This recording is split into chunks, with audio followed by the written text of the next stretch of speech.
What it does is just put more effort on the engine to brake us, so we don't have to rely on the brake pads to go down, so we don't overheat that. But the thing is that I am still tapping on them as we're going down here, just because we don't want to overwork the engines while going down.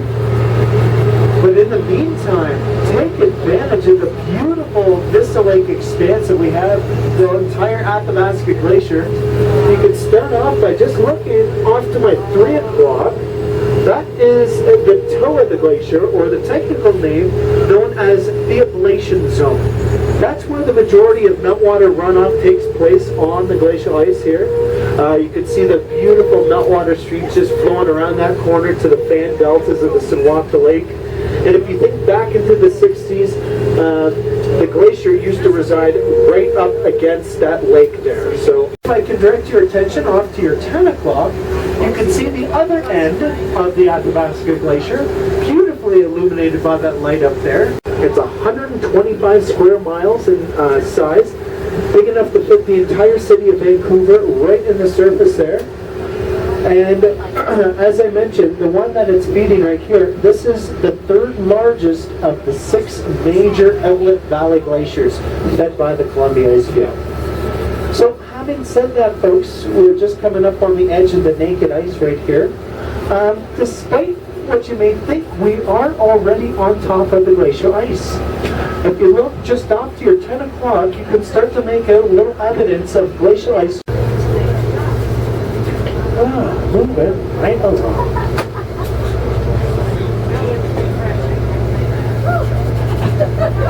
Okay, so let's give a little wave to Dave Mulligan here.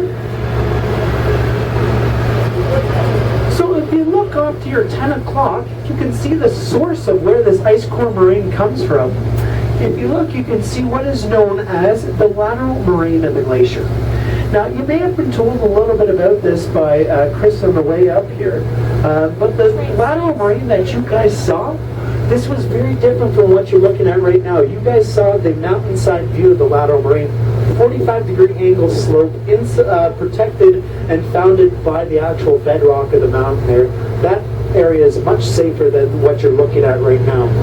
This area is supported, or at least originally was supported, by the Athabasca Glacier back when it was expanding out to the icefield center. But the thing is that if you look at the spine, or the continuous peak of the lateral moraine that is just non-existent, you can see bedrock right embedded there.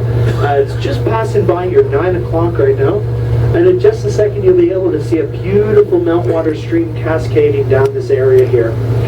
But take a look at the glacier that's behind all this. You see that big chunk of blue ice up there, folks? That is what is known as the Double A Glacier.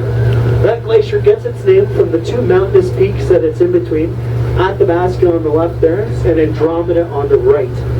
Now, the Double A Glacier, what you're looking at essentially in this break in the lateral moraine is where the glacier Double A used to connect to the Athabasca Glacier.